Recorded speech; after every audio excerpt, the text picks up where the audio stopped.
PV. ഗംഗാധരന്റെ ഓർമ്മയ്ക്കായി കോഴിക്കോട് നഗരത്തിൽ road Pushpa junction railway station റോഡിന്റെ നാമകരണം സ്പീക്കർ എൻ ഷംസീർ നിർവഹിച്ചു. ടൗൺഹാളിൽ ഫോട്ടോ അനാച്ഛാദനവും നടന്നു. പി.വി. ഗംഗാധരന്റെ രണ്ടാം ചരമവാർഷികത്തിന്റെ ഭാഗമായാണ് കോർപ്പറേഷൻ കോഴിക്കോട് നഗരത്തിലെ റോഡിന് അദ്ദേഹത്തിന്റെ പേര് നൽകിയത്. പുഷ്പ ജംഗ്ഷനിൽ തുടങ്ങി റെയിൽവേ സ്റ്റേഷനിലേക്കുള്ള റോഡ് പി.വി. ഗംഗാധരൻ റോഡ് എന്നറിയപ്പെടും. സ്പീക്കർ എൻ ഷംസീർ റോഡിന്റെ നാമകരണം നിർവഹിച്ചു. ടൗൺഹാളിലെ ഫോട്ടോ അനാച്ഛാദനവും സ്പീക്കർ നിർവഹിച്ചു. അനുസ്മരണ സമ്മേളനം എൻ ഷംസീർ ഉദ്ഘാടനം ചെയ്തു. വളരെ ചെറുപ്രായം മുതൽ കേൾക്കുകയും കാണുകയും ചെയ്യുന്ന പേരാണ് ശ്രീ പി.വി. ഗംഗാധരൻ എന്നുള്ളത്. അദ്ദേഹം മലയാളത്തിന് നിരവധി സിനിമകൾ സംഭാവന ചെയ്തിട്ടുണ്ട്.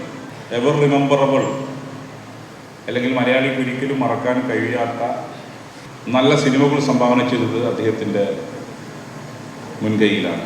ചലച്ചിത്ര സംവിധായകൻ സത്യൻ അന്തിക്കാട് പി.വി. ഗംഗാധരൻ അനുസ്മരണ പ്രഭാഷണം നടത്തി.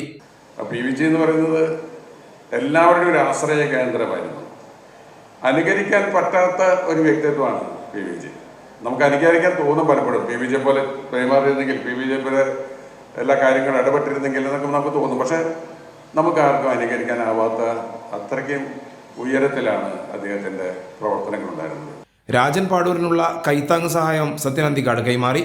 Thottathil Raveendran MLA, PV. ചന്ദ്രൻ, രാഷ്ട്രീയ പാർട്ടി നേതാക്കളായ എം.വി. ശ്രേയാംസ് കുമാർ, സി.കെ. പത്മനാഭൻ, കെ. പ്രവീൺകുമാർ തുടങ്ങിയവർ പങ്കെടുത്തു. കൈരളി ന്യൂസ്, കോഴിക്കോട്.